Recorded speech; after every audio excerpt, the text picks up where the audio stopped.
Hello friends, welcome back to the channel. তো আজকে যে রেসিপিটা আমি তোমাদের সাথে শেয়ার করছি সেটা একেবারেই কোনো মশলা দেওয়া নেই, মশলা ছাড়া।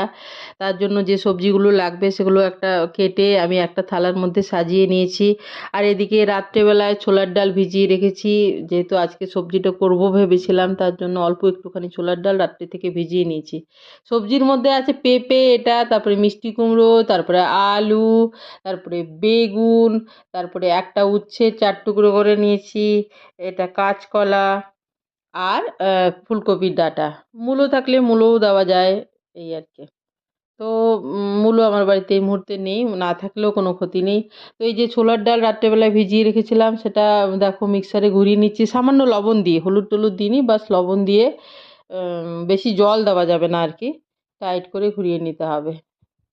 শিলনোড়ায় বাটলে তো আরও ভালো হয়, কিন্তু সেটার এখন আর হয়ে ওঠে না। তো এই দেখো, এই প্লেন জল কড়াইয়ের মধ্যে আমি গরম হতে দিয়েছি, ভালোভাবে ফুটতে দিয়েছি, ফোটার জন্য মানে ঢেকে দিয়েছিলাম যাতে তাড়াতাড়ি ফুটে ওঠে। তারপরে লবণ দিলাম আর হলুদ দিলাম। এই একবারই আমি লবণ হলুদ দিয়ে দিলাম, মানে পুরো সবজিটার মাপে লবণ হলুদ একসাথেই দিয়ে দিলাম। আর পরে কোনো লবণও অ্যাড করব না, হলুদও অ্যাড করব না, জলও অ্যাড করব না। সেই পরিমাণে আর কি আমি জল, নুন আর হলুদ দিয়ে দিলাম। আর এরপরে সব সবজিগুলোই ছেড়ে দেবো, একে একে সব সবজি ছেড়ে দেবো, এমন নয় যে একটার পরে একটা, তা নয়, সবগুলোই আমি একসাথে ছেড়ে দেবো। ফুলকপির ডাঁটাগুলো ওই জন্য আমি খুব পাতলা করেই কেটে রেখেছি, যাতে সেদ্ধ হয়েই যায়। তো এটাতে একেবারেই কোনো মশলা ইউজ হবে না, নুন হলুদ লঙ্কা স্বাদের জন্য যেটা লাগে, আর সামান্য চিনি বাদ দিয়ে, আর কোনো মশলা এতে ইউজ হবে না। তো এই যে সবজিগুলো দিয়ে দিলাম, দিয়ে পরে একবার ফুটতে দেবো, তারপরে গ্যাসটা কমিয়ে আর ঢাকা দিয়ে অনেকক্ষণ রেখে দেবো, যাতে সবজিগুলো প্রায় সেদ্ধ হয়ে যায় সেই পর্যন্ত। এই যে একবার নাড়াচাড়া করে আর ঢেকে নেব। তো এটাতে মশলা লাগে না, কিন্তু এটা যখন ফাইনালি রান্না হবে দেখে মনে হবে অনেক থকথকে মশলা দেওয়া আছে বেশ অনেকটা। সেইভাবে নয়, কেন কি থকথকে এই জন্য হয় যে বেগুনটা গলে যায় আস্তে আস্তে, মিষ্টি কুমড়োটা গলে যায়। তো আর এদিকে দিলাম দেখো চেরা কাঁচা লঙ্কা ঝালের জন্য। তো ওগুলো গলে গিয়ে না একটা কাঁচ সুন্দরভাবে টেস্ট তৈরি হয়, একদম থকথকে, দেখে মনে হবে যে অনেক মশলা দেওয়া আছে, কিন্তু মশলা কিছুই দেওয়া নেই এর মধ্যে। তো এই যে এটা সেদ্ধ হয়েই গেছে।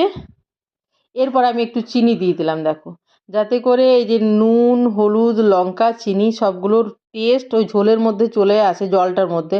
তারপরে ওই জলটার মধ্যে আমি এই বেটে রাখা ছোলার ডাল দিয়ে জল বড়াটা দিতে থাকবো, যাতে করে এই জল বড়াটা যখন সেদ্ধ হবে ওর মধ্যে সব কিছু টেস্ট ঢুকে যায়, নুন লঙ্কা চিনি, এই আর কি। আর এটা ছোট ছোট দিচ্ছি, বেশিক্ষণ সেদ্ধ হতে সময় লাগবে না, এগুলো পুরো কড়াই জুড়ে দিয়ে দেবো। দেওয়ার পরে আমি ঢেকে দেবো কিছুক্ষণ সেদ্ধ হওয়ার জন্য। এই যে পুরো কড়াই জুড়ে দিয়ে দিয়েছি দেখো। এরপরে একটা থালা চাপা দিয়ে একটু ঢেকে দেবো, কমানো আছে, আঁচ কমিয়েই। আর এই যে দেখো এগুলো সেদ্ধ হয়ে গেছে কিছুক্ষণ পর, এই দেখো। তো এই কড়াইটা আমি সরিয়ে অন্য একটা কড়াই নিয়ে ওর মধ্যে দিয়ে দিচ্ছি সর্ষের তেল। আর এর মধ্যে বলেইছি তো কোনো মশলা যাবে না, দিলাম ৫ ফোড়ন, দিলাম শুকনো লঙ্কা, আর দেবো হচ্ছে গিয়ে তেজপাতা। তারপরে এই সেদ্ধ করা সবজিটা পুরোটাই এই কড়াইয়ের মধ্যে ঢেলে দেবো, তাহলেই এই রান্নাটা রেডি হয়ে যাবে খুব সহজেই, কিন্তু খুবই সুস্বাদু, মানে হেলদি আর টেস্টি বলতে যা বোঝায় এটা তাই। এই যে দেখো রেডি হয়ে গেল, খুবই সুন্দর, খুবই সুস্বাদু, খুবই স্বাস্থ্যকর বলতে পারো একটা সবজি, যেটা কোনো রকমের মশলা ছাড়াই, নুন হলুদ কাঁচা লঙ্কা। তো এই দেখো। ভালো থেকো বন্ধুরা সবাই, কেমন? বাই।